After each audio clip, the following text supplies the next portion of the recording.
Ngāpuhi Wāhine, Mika Thomas, has found her lifelong passion in skateboarding. When tragedy struck at the peak of the pandemic, losing her father and job, skating became her escape and therapy. Now she wants more wāhine to give it a go. She talked to Mediana Johnson.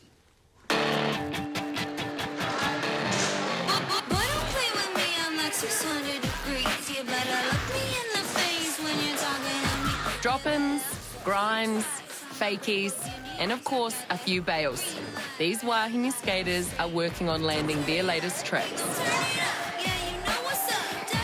Sunskate in East Auckland is the only indoor skate park in the whole country.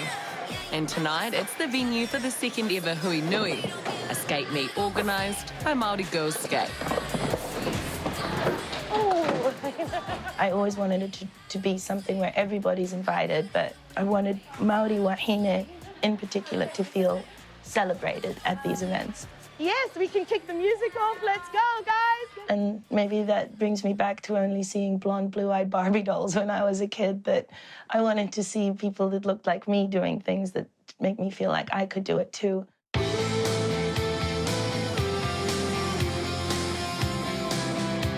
A few years back, Mika Thomas started posting her skating videos online, and that's where she connected with Wellington-based Bailey Maipi and Nelson-based Neri's Ngaruhe. So we made an Instagram page, the three of us, to just sort of talk about what it felt like, feeling like the only Māori girl skaters at the park. I mean, being a girl at the park is one thing, and being a Māori girl skate at the park is an even smaller little niche. The numbers of Wāhine skaters has grown massively since former professional skater Georgie Matthews first started out over 20 years ago. To be honest, I was probably it, especially in my town. But from back then to now, the amount of support and community in skateboarding is definitely increased. There's more girls skateboarders in the skate parks here than there is boys these days. Why do you think there's so many more Wāhine skating now? What's changed? One, like social media, like it's now an Olympic sport.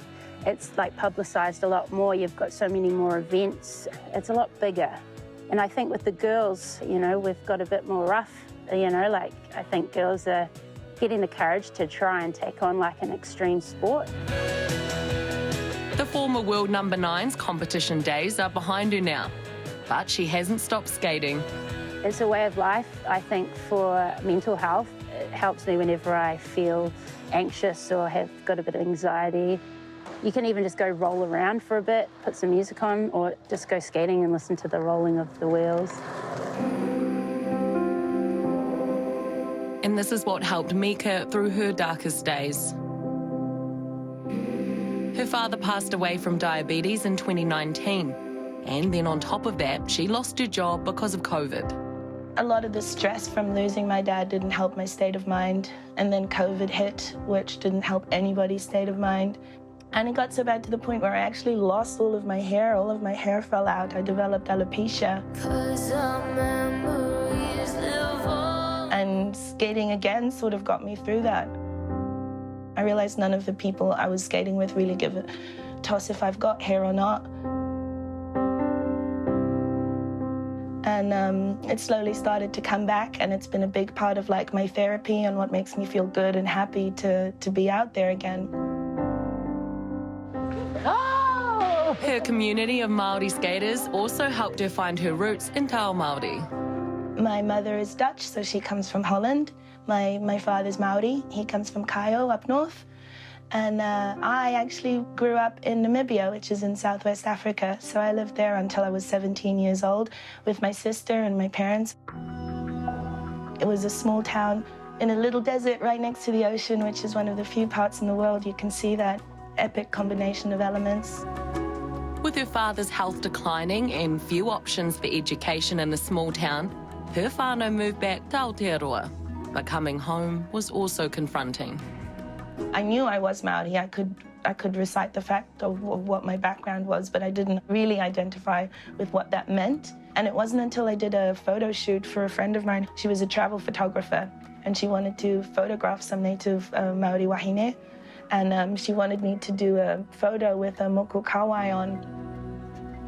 I remember after seeing those images, I felt like they looked so powerful, and I felt like a fraud, like I couldn't represent this because I didn't know enough about this, and I didn't want her to use the images. This sparked a journey of reconnection to her ngāpui whakapapa and beginning to learn te reo Māori. So I try and weave as much culture and reo into our sessions as possible, and that's helped me feel even more powerful to claim back that side of myself. Ready? Lock it in. Now her passion has grown into a business, Skate Scene. You got it! It includes school skating programs for kids and all ages workshops and events like Māori Girls Skate. So in the spirit of giving it a go, I'm going to get you a board and the full kit. It's happening.